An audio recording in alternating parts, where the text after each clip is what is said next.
The Better Plan draws its inspiration from the Kenya Vision 2030 economic blueprint. The vision similarly recognizes the role of ICT in harnessing new knowledge for wealth creation, social welfare, and international competitiveness.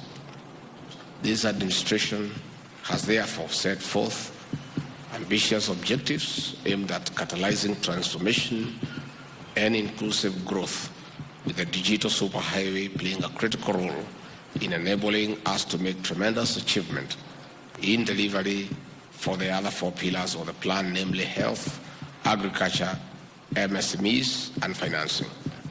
Accordingly, the national government has in the 24-25 financial year allocated 16.3 billion Kenya shillings as investment in the digital superhighway to enable achievement of the identified objectives in the sector. Ladies and gentlemen, in our ongoing efforts to enhance governance and streamline public service delivery through digital transformation, the Office of the President has introduced 2 advanced digital platforms which we are officially commissioning today. Foreign travel is one of the big line items in our budget, which consumes a significant amount of financial resources. Whereas it remains important for building networks, learning, building partnerships, and allowing us to shift our mindset from thinking Kenya only to thinking globally, it must be done sustainably and devoid of abuse. The commissioning of the Foreign Travel Management Information System, FORTIMS, therefore, is not only exciting, but also truly necessary. It automates the travel clearance processes by enhancing the ease and efficiency of application, processing, and approval. The system will support the implementation of the government austerity measures, increase efficiency and transparency of the process, which all go to restore trust and accountability, 2 sides of the same coin that the Kenyan people demand of their government. I am aware that plans are at an advanced stage to cascade the Foreign Travel Information System, FORTIMS, to each MDA for use in undertaking internal approvals.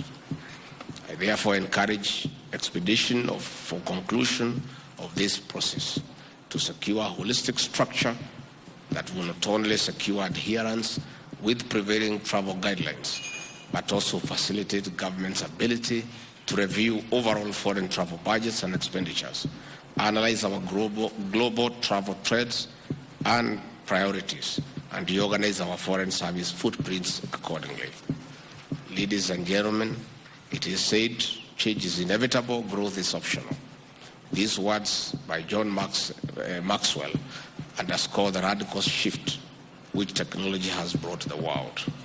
The world is changing, and the world will continue to change.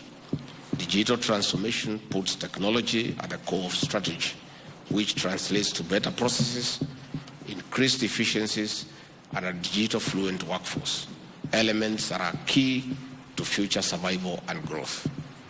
The Presidential Directives Management Information System, PDMIS, will record, track, and report on the implementation of presidential directives, replacing manual dispatch methods and providing robust feedback and reporting mechanisms.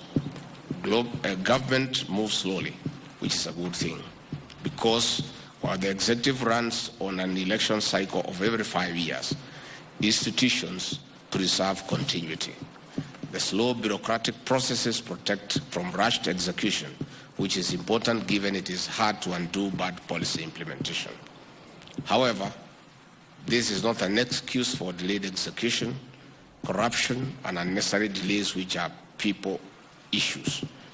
When such behaviors become the norm, rather than exceptions, the public suffer, and again the 2 sides of the same coin, trust and accountability, which are demanded for all of us, fail. Implementation of presidential directives is done through people, and employees are the greatest asset of any organization. Working through and with people, the PDMIS will be used to dispatch directives to ministries and state departments for implementation and status reporting. I believe that the most important benefit of the system is ensuring we bring dignity to the directives of His Excellency the President and ensure that the same are followed through and implemented without undue delay. Where changes are experienced in the implementation of such directives, as may happen in the course of any program implementation cycle, then the same is easily flagged, adjusted, and promptly communicated to the public. Effective tracking of directives and early escalations where challenges are experienced has been a challenge in seeing through implementations and measurement of impact. Accordingly, automation of the dispatch, implementation, tracking, and reporting of directives will ensure proactive rather than reactive implementation. I am informed that the two systems are both homegrown, developed in-house by a team of young, innovative, technical, and ICT officers. I am proud of the fact that the public service is producing the quality and capability that we have always known to exist within. My faith in the role of the public service and its ability to shape and define young people continues to be restored when I see such outcomes. I congratulate the team for translating their patriotism and desire to transform this nation into work that has produced the systems and applications we are launching today. I invite all public officers to similarly see the potential of their skills and devise mechanisms for translating them into transformation outcomes that are necessary for bettering the lives of our people. Showcase the wonderful innovations that are within us. Remind the country of the talent and potential that the public service has to offer. Deputy President Rigathi Gachagua, who is